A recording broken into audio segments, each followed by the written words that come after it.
Anda kembali di Kompas Petang, Saudara. Polisi memeriksa sejumlah orang dalam kasus pengepungan rumah Ibunda Menko Polhukam Mahfud MD di Pamekasan, Jawa Timur.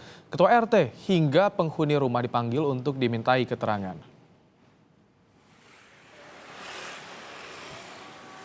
Hingga kini polisi terus menjaga rumah Ibunda Mahfud MD sambil menyelidiki kasus kedatangan massa beberapa hari lalu. Selain Ketua RT dan penghuni rumah, polisi juga telah memintai keterangan warga sekitar rumah Ibunda Mahfud.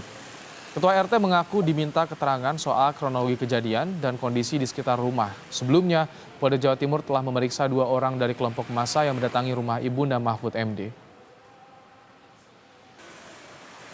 Tidak ada pertanyaan lain, cuman tanya yang ada di dalam rumah ini. Yang minta yang petugasnya itu yang dari Propam Surabaya. Yang ditanyakan tuh yang ada di dalam rumah, saya bilang ada 4 orang. Yang ada itu Khadijah, ibunya Bapak Mahfud, dan juga Maimunah, saudaranya Pak Mahfud, dan asisten sama pembantunya di dalam. Kasus ini masih penyelidikan, ya. Kita itu meriksa seseorang mulai dari penyelidikan sampai penyidikan, mulai dari klarifikasi sampai pemanggilan, semua harus ada benang merahnya, tidak tahu-tahu manggil seseorang begitu. Pertanyaannya bukan begitu, tapi case per case. Masih penyelidikan. Dalam pernyataannya di program Rosi Kompas TV, Menko Polhukam Mahfud MD berbicara pertama kalinya soal pengepungan rumah ibundanya. Mahfud menyebut kedatangan massa adalah perbuatan biadab. Mahfud menyatakan tidak akan melapor polisi karena polisi sudah tahu apa yang harus dilakukan. Pilkada serentak 9 Desember yang akan datang? Tapi saya kalau marah kan selalu tersenyum juga. Jadi apa marah betul dong. Anda boleh ngeritik saya sebagai pejabat karena perbedaan politik, tapi adalah biadab Anda kalau karena berbeda politik dengan saya lalu menyerang keluarga saya, apalagi sampai ibu saya itu umurnya 90 tahun, 91 lah sebentar lagi gitu. Dia kerjanya hanya ngaji, hanya ke masjid bersama 2 perawat, 2 suster ya, bersama kakak saya yang kalau siang itu ya cuma bertiga berempat itu perempuan karena anak-anaknya yang lain kan kerja ke kantor gitu.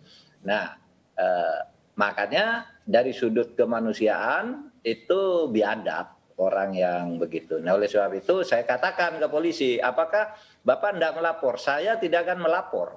Kenapa? Ya, karena itu adalah tugas polisi.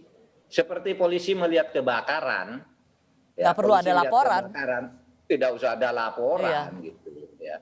Nah, dan saya juga tidak melapor. Kenapa? Karena saya juga tidak ingin cuma kesan wah mentang-mentang pejabat apa-apa dilaporkan. Enggak. Polisi tahu tugasnya mana yang delik aduan, mana yang delik umum. Ya. Nah, kalau delik umumnya sudah diproses oleh polisi lalu mau minta keterangan kepada saya, apakah betul itu rumah Bapak, apakah betul itu ibu Bapak, apakah yang betul ini gambar Bapak, nah saya bisa memberi keterangan. Tapi kalau saya suruh melapor, enggak lah. Artinya begini, kalau orang hukum tahu semua bahwa itu tugas polisi gitu. Nggak perlu harus ada laporan, udah harus bisa dipidana itu. Udah harus dicari, Pak, dan siapapun, tidak hanya seorang, tidak hanya karena itu rumah Ibu Profesor Mahfud MD. Betul. Gubernur Lemhanas menilai tindakan pengepungan rumah Ibunda Mahfud bisa ditindak hukum. Namun kini menjadi tugas polisi untuk memeriksa ada tidaknya pelanggaran hukum dari kedatangan massa itu. Gubernur Lemhanas turut mengingatkan warga untuk sadar akan tindakan yang boleh dan tidak boleh dilakukan. Ya semua itu kan ada dalam peraturan perundang-undangan dalam KUHP, apa yang boleh dan apa yang tidak boleh oleh warga negara. Yang tidak boleh itu berarti melanggar, oleh karena itu terbuka bagi tindakan penegakan hukum oleh aparat penegak hukum. Ya itu silakan aparat penegak hukum nanti yang akan menilai adakah peraturan perundang-undangan itu yang dilanggar. Apabila ada maka itu akan ditindak. Gitu. Jadi semua itu ada prosesnya, tidak menurut selera perseorangan.